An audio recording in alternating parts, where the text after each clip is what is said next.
You may know your next door neighbor's name, but what about the people 3 doors down? And do you really know them, have a connection with them? For the last 10 years, a revolution has been steadily building on the far west side, turning blocks into villages.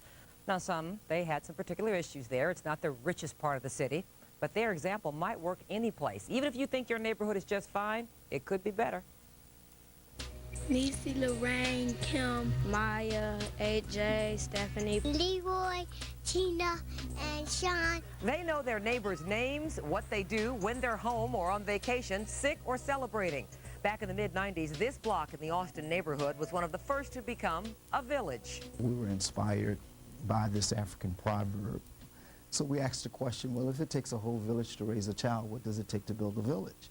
Wow, there it was. Every block's a village. My name is Virgil Crawford. I'm with the West Side Health Authority. Virgil Crawford was an organizer in the South during the struggle for civil rights, experience that comes in handy when approaching strangers about getting people on their block together.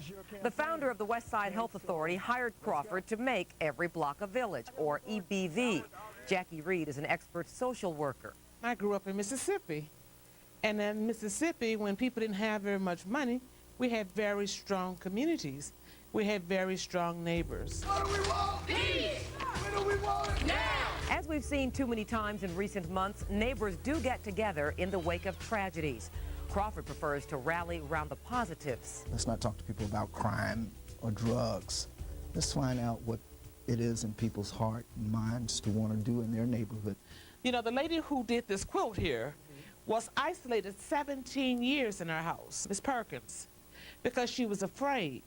And for her to say, what if I teach children how to sew and we can build a quilt and each of them can have a little patch. We're going to have a basketball team for this summer, okay?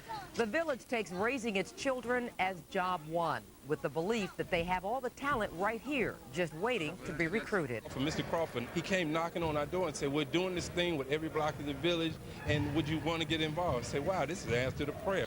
The Reverend Ronald Robinson ended up more than just a citizen leader. He started a tumbling team. So popular, kids can hardly wait for their 7th birthday to join up. What it's really about is family. After Virgil Crawford knocked on his door, Nathaniel Howard founded the first Illinois chapter of Mad Dads, men against devastation, destruction, and death. We're mentoring these young folks on a regular basis, and when I say mentoring, I mean letting them see us. See, because they might not be listening, but they're watching.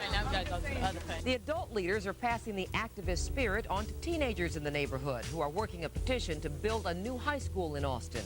It's a tall order, but so was this community wellness center. The seed money came from neighbors getting together in the kitchen. I get very emotional about that, but we built that building on the backs of citizen leaders selling catfish dinners out here in Austin. The blocks already in the program have a distinct attitude, friendly, proud, and vigilant. They see you standing out there and they don't think you're doing right. It ain't necessarily who calls the police. Everybody gonna call the police. But with some 3,000 blocks in the Austin community, the work is far from over, and some blocks are tougher than others. This block is one of the baddest blocks, the worst blocks in the neighborhood.